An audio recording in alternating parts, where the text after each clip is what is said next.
राहुल गांधी की fan following क्यों बढ़ी, आप लोग देखना चाहेंगे? आइए देखिए। मोतिया मोतिया हो गया जी इसका। हम दिखा देते हैं, दिखाएं? दिखवा दो जी, से तो पता नहीं। हेलो प्रियंका। हेलो, हाँ, क्या? ये यहाँ पे सब 20 महिलाएं हैं, सब आपके घर आके खाना खाना चाहती हैं। मैंने कह दिया कि आ रहे हैं। अगर आपको इस समय कोई भी नेता काफी अच्छा लग रहा है तो इसका मतलब ये नहीं कि वो नेता बहुत अच्छा है। इसका मतलब ये है कि उसकी पीआर कंपनी काफी अच्छा काम कर रही है। नमस्ते जी। नमस्ते। ओहो, ऐसा मत कीजिए आप लोग, तो आप सूरज के पिताजी हैं। अच्छा, और ये कौन है? तो क्या पकाती हो इस पर? अभी तो आज दाल चावल सब्जी पकाए हैं, आपके लिए चाय बनाए हैं। चाय बनाए? तो पिलाओ ना फिर। 2014 में नरेंद्र मोदी जी को पॉपुलर बनाने के पीछे सीएजी का हाथ था, सिटीजन फॉर अकाउंटेबल गवर्नेंस, जिसके मास्टरमाइंड खुद प्रशांत किशोर जी थे। उन्होंने ही चाय पे चर्चा जैसे प्रोग्राम को शुरू किया, जिससे मोदी की पॉपुलैरिटी करोड़ों लोगों में हो गई। चाय पर चर्चा अभियान चल रहा है नरेंद्र मोदी का। ये सीधे ले चलते हैं आपको गांधीनगर, जहां नरेंद्र मोदी 300 शहरों से जुड़ रहे हैं चाय की चुस्की पर। और आज वही सेम पैटर्न राहुल गांधी जी के साथ भी फॉलो की जा रही है। हाँ, वही राहुल गांधी जिनको एक समय पर खुद की आइडेंटिटी क्राइसिस से भी गुजरना पड़ा था। लोग उनको अपोजिशन लीडर कहने के बजाय पप्पू बुलाया करते थे। और पप्पू जी सुनिए, पप्पू जी सुनिए, आपके अंदर मेरे लिए गुस्सा है, आपके लिए मैं पप्पू हूँ। रूलिंग पार्टी के लीडर उनको शहजादा बुलाते थे। कांग्रेस के शाहजादे ने मीम पेजेस उनको इतना ट्रोल करती जैसे वो कोई ऑपोजिशन के लीडर नहीं, एक छोटा सा बच्चा है जिसका मन आ रहा है वही खिंचाई कर रहा है। एक लोकतांत्रिक देश के अंदर में विपक्ष का होना उतना ही जरूरी है जितना पक्ष का होना। लेकिन पिछले कुछ सालों में देश के लोगों को ऐसा महसूस हुआ जैसे विपक्ष ने ही खुद को सरेंडर कर दिया हो। लेकिन फिर 2024 के इलेक्शन में ऑपोजिशन लीडर राहुल गांधी ने धमाकेदार कमबैक किया।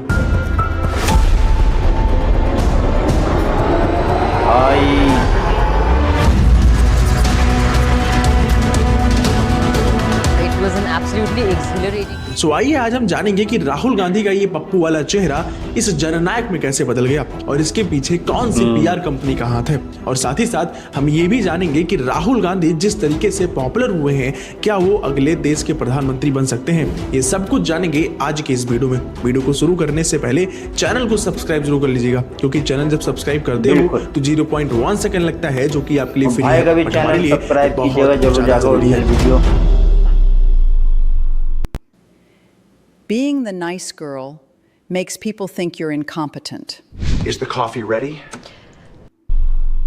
19 जून 1970 जब राहुल गांधी का नेहरू गांधी परिवार में जन्म होता है। राहुल गांधी का बचपन काफी ज्यादा अद्भुत था। वो जिस घर में रहते उस घर के आंगन और गलियारों में सिर्फ राजनीति की ही चर्चाएं होती। उनके परदादा देश के पहले प्रधानमंत्री थे, दादी देश की पहली महिला प्रधानमंत्री थी और उनके पिता देश के सबसे कम उम्र के युवा प्रधानमंत्री थे। जिस घर के गलियारों में सिर्फ राजनीति की ही चर्चाएं हो रही थी, उन्हीं गलियारों में 7 साल के ही अंदर 2 बार सन्नाटा छा गया। जब 31 अक्टूबर 1984 में उनकी दादी जी की हत्या हो गई और 21 मई 1991 में जब उनके पिताजी की हत्या हो गई। ये गांधी परिवार के घर में एक ऐसी घटना थी जिसके बाद उन लोगों में राजनीति के प्रति खौफ बैठ गया। इतना खौफ कि राहुल गांधी को अपने कॉलेज के समय पर अपना नाम तक बदलना पड़ा था, राहुल गांधी से राहुल भिंची। और ये खौफ कांग्रेस पार्टी में भी था, इतना कि खुद राजीव गांधी की पत्नी और राहुल गांधी की मम्मी सोनिया ने अपने दोनों बच्चों के लिए राजनीति से अलग रहने का डिसीजन लिया। कांग्रेस पार्टी जीतती जरूर थी, लेकिन नॉन गांधी फैमिली मेंबर ही प्रधानमंत्री बनाया जाता। जैसे 2004 में कांग्रेस पार्टी सोनिया गांधी की लीड में जब सत्ता में आती है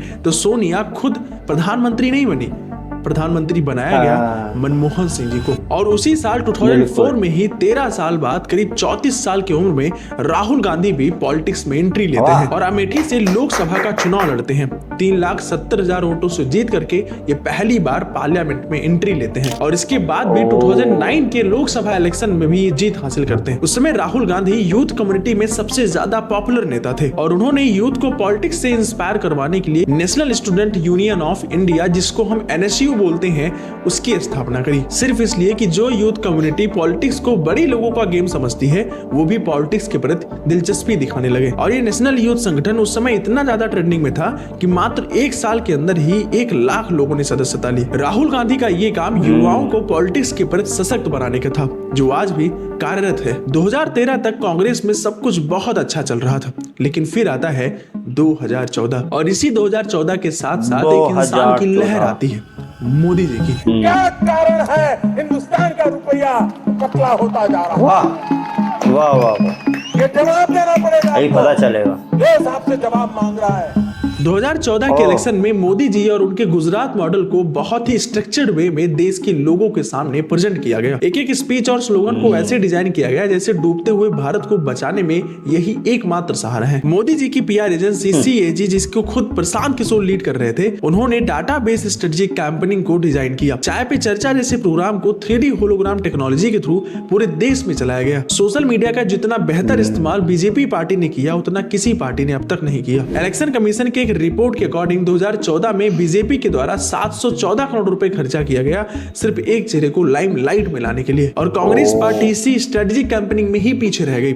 इसका नतीजा ये निकला कि 2014 के इलेक्शन में 44 सीटों में ही सिमट गई। कांग्रेस के लिए सिर्फ 44 सीट पाना अब तक का सबसे बड़ा बैकलॉस था। बैकलॉसेस को रिकवर करने के लिए 2017 में राहुल गांधी को कांग्रेस पार्टी का प्रेसिडेंट बनाया गया। राहुल गांधी के प्रेसिडेंट बनने के बाद कांग्रेस पार्टी के सदस्यों में एक होप सी जगी कि अब शायद 2019 का इलेक्शन वो आसानी से जीत जाएंगे, लेकिन राहुल गांधी के लिए समय काफी ज्यादा निकल चुका था। बैकलॉसेस के साथ साथ उनकी आइडेंटिटी भी क्रैश हो चुकी थी। राहुल गांधी की स्पीच के दौरान फ्री फ्लो में निकलने वाली वो बातें जिनका कोई सेंस नहीं था, उसको मीम्स के थ्रू ट्रोल किया जाने लगा।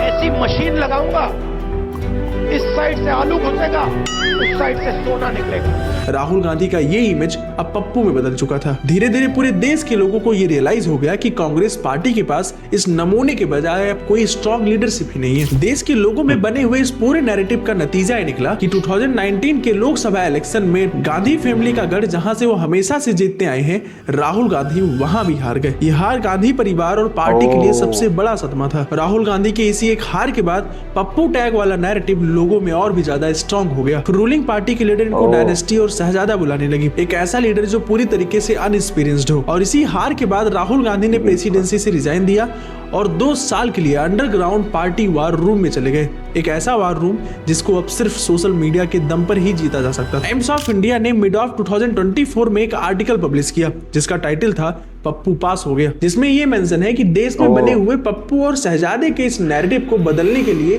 कांग्रेस ने एक पैनल बनाया। अजय मकेन और जयराम मुकेश को पैनल का हेड बनाया गया। पार्टी वार टीम के कई डिस्कशन के बाद एक मिशन ऑर्गेनाइज किया गया जिसका नाम रखा गया भारत जोड़ो यात्रा, जो कि कन्याकुमारी से जम्मू कश्मीर तक चलना था। इस पूरी यात्रा को डिटेल में कवर करने के लिए 3 मंदिर मीडिया एजेंसी को हायर किया गया। यात्रा के दौरान निकले हुए शॉर्ट्स और लॉन्ग फॉर्मेट वीडियोस को सोशल मीडिया पर पब्लिश किया गया। पीआर एजेंसी के द्वारा किए गए इस पूरे काम का नतीजा यह निकला कि 2021 में राहुल गांधी के जिस चैनल पर सिर्फ 5 लाख सब्सक्राइबर थे, वहीं पर यात्रा खत्म होते होते 7 मिलियन पर पहुंच गए और इंस्टाग्राम 1.4 मिलियन से 9.4 मिलियन तक पहुंच गया। राहुल गांधी का ये चेहरा जो एक समय पर पप्पू बन चुका था, वो नैरेटिव लोगों के दिमाग से यात्रा के दौरान थोड़ा सा साफ हो चुका था। और बचा हुआ नैरेटिव लोगों के दिमाग में तब साफ हो गया जब राहुल गांधी ने कथित तौर पर इलेक्शन कमीशन और मोदी के ऊपर वोट चोरी का आरोप लगाया। आरोप लगने के बाद इलेक्शन कमीशन ने ठोस सबूत देने के बजाय ये कह दिया कि क्या हमें किसी की फोटो या फिर वीडियो साझा करनी चाहिए क्या अपनी माताओं,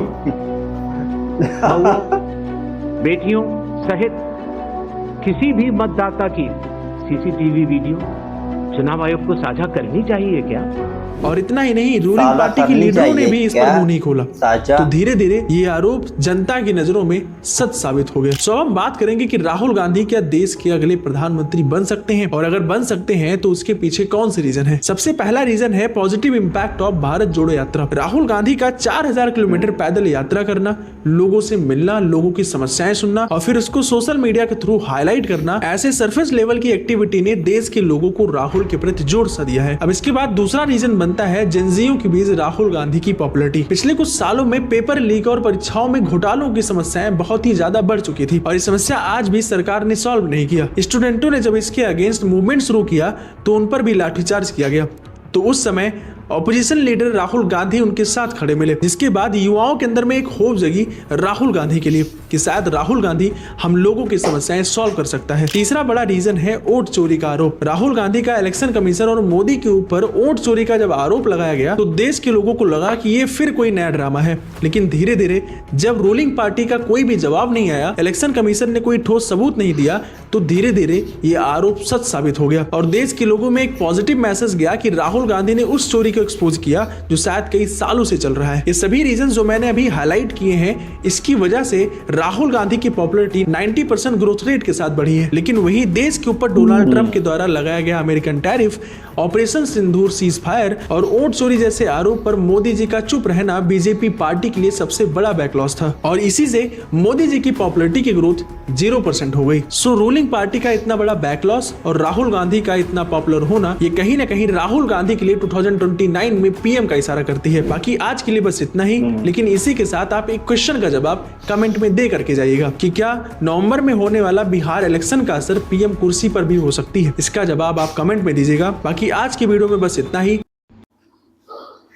फाइनली वीडियो हो गया है खत्म। तो भाई मेरा पूरा शक एकदम सही निकला, क्योंकि राहुल गांधी को जब लोगों ने देखा ना तो लोगों के अंदर जोश आने लगा। उन्हें लगा कि भाई ये लीडर है, ये एक लीडर है जो कुछ कर पाएंगे देश के लिए, और वो हुआ भी। राहुल गांधी की फैन फॉलोइंग इतनी तेजी से बढ़ी है ना, इतनी तेजी से बढ़ी है, क्या लोग हैरान हो गए कि भाई ये क्या हो रहा है यहाँ पे। और फैन फॉलोइंग बढ़ते बढ़ते बढ़ते बढ़ते और आज बढ़ ही रही है। ऐसा नहीं है राहुल गांधी की फैन फॉलोइंग कम होती जा रही है। माफ कीजिएगा, ये हमें देखना पड़ेगा और ये हमें मानना पड़ेगा।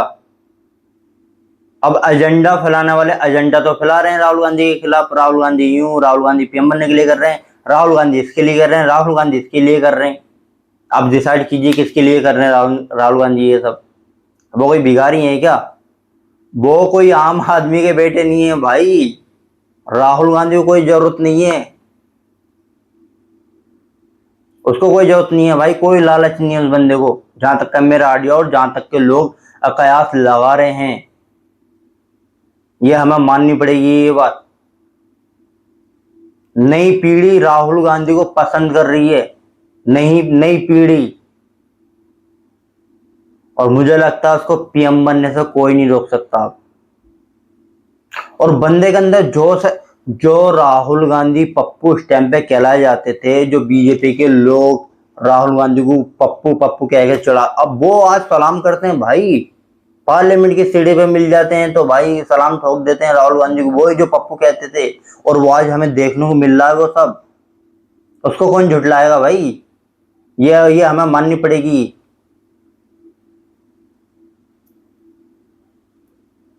ये हमें बात माननी पड़ेगी भाई। उनको भी नजर आ रहा है कि क्या हो रहा है, राहुल गांधी क्या कर रहे हैं, कैसे कैसे मुद्दे उठा रहे हैं, किसानों के साथ में खड़े रहे। और अब तो गरीबों की समस्याओं पे मुद्दे उठाना, गरीबों की बात करना, और गरीबों को अलग ही नया वो मिला है कि भाई हाँ ये बंदा कुछ हमारे लिए कर पाएगा। और कांग्रेस करती आई है, कांग्रेस करती आई है।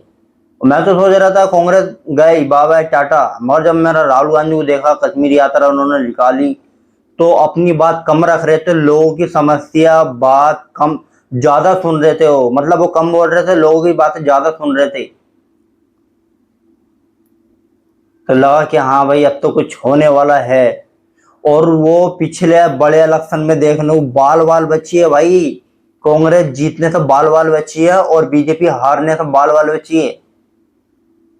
कितना बड़ा भाई बच गए पिछला चुनाव जो है बच गए भाई। कांग्रेस बच गई जीतने से और बीजेपी बच गई हारने से। तो वीडियो ज्यादा बड़ा हो जाएगा और मैं ये कहूंगा इस वीडियो का लिंक आपको डिस्क्रिप्शन में मिल जाएगा। भाई का ओरिजिनल वीडियो जरूर जाकर देखिएगा और मेरा वीडियो भी देखिएगा और कैसी आप अपनी राय कमेंट में जरूर बताइएगा। इसी तरह वीडियो लाते रहते हैं। इस वीडियो का लिंक आपको मिल जाएगा डिस्क्रिप्शन में। मिलते हैं अगले वीडियो में। बाय।